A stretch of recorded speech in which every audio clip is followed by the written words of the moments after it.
Nandito po ako ngayon sa ospital para po sa endoscopy. Sisilipin po yung aking nasopharynx para sa aking squamous cell carcinoma kung ano na po ang kalagayan.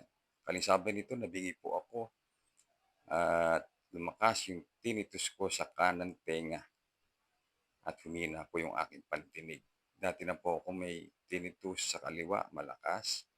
Pero nangyari po sa akin, hindi ko po alam kung side effect ito na radiation at saka nung surgery sa aking leeg na thyroidectomy at neck dissection, tinamaan yung nerve ko. Kaya humina po yung pandinig ko.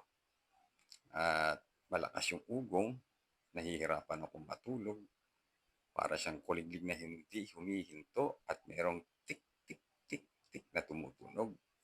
At may pressure sa tenga ko. Kaya napakahirap. At papasilip ko po dito sa ospital yung aking tenga kung ano po ba ang nangyari sa aking eardrum. At the same time, sisilipin na rin po yung aking nasopharynx. Kaya mamaya makikita nyo ano ba magiging resulta. At samantalang nandito kami sa ospital, napakaraming tao nakapila. Pero ang kagandahan po ngayon, hindi sila masyadong naiinip kasi halos bawat isang pasyente may cellphone. Kaya hindi masyadong naiinip. Daig mo pa ngayon ang meron kang TV. Dahil lahat ng TV station may kanya-kanyang channel sa YouTube. Kaya mapapanood mo na rin ang kanilang mga programa through internet. Nandiyan ang TikTok, Facebook, YouTube, Netflix, at mga games nasa cellphone na. Kaya maraming mapaglilibangan. May hawak ka lang cellphone kahit naghihintay ka ng ganito katagal. Hindi mo namamalayan yung oras na lumilipas. Ayan. Kaya malaki rin nagagawa, no? Para hindi ka mainip. At huwag niyo kakalimutang manood din po sa aking channel sa social media, Sanikitan Self Venture. Ito na po ang resulta ng pagsilip sa aking tenga. Nakita po sa camera yung aking eardrum sa kaliwang tenga ay normal naman, sabi ng doktor. Meron lang pong napasok na buhok at tinatanong niya kung mahilig ako maglinis ng tenga. Tama po. Pero wala naman daw pong problema. Okay lang naman daw po yan. At normal naman daw po yung aking eardrum sa kaliwa.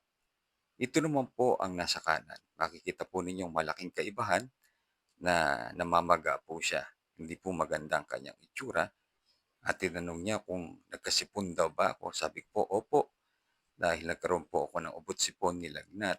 Nagkasakit po ako at 2 times akong na-antibiotic. Marahil na-infect daw yung aking eardrum. Nalagyan ng fluid kaya parang may pressure, huminang aking pandinig at dahil nga ito'y namamaga at mayroong mga tunog ako nadidinig.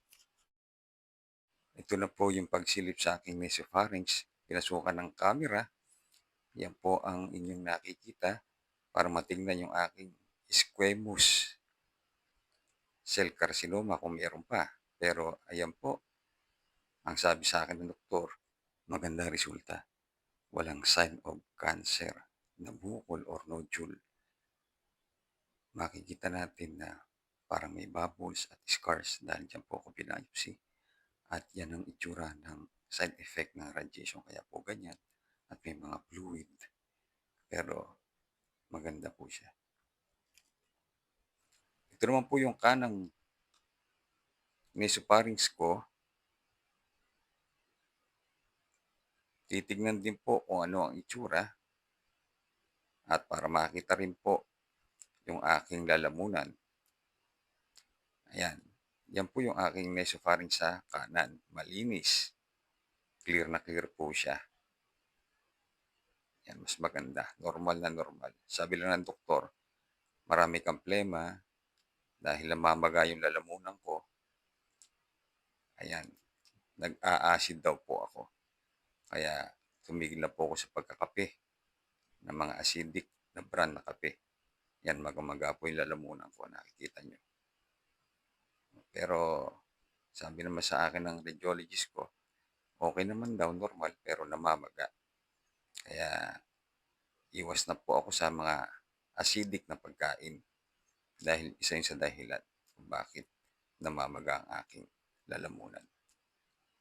So far, maganda naman po ang naging resulta ng aking pagpapacheck at ito naman ang aking PET scan na ako po ay sumalang.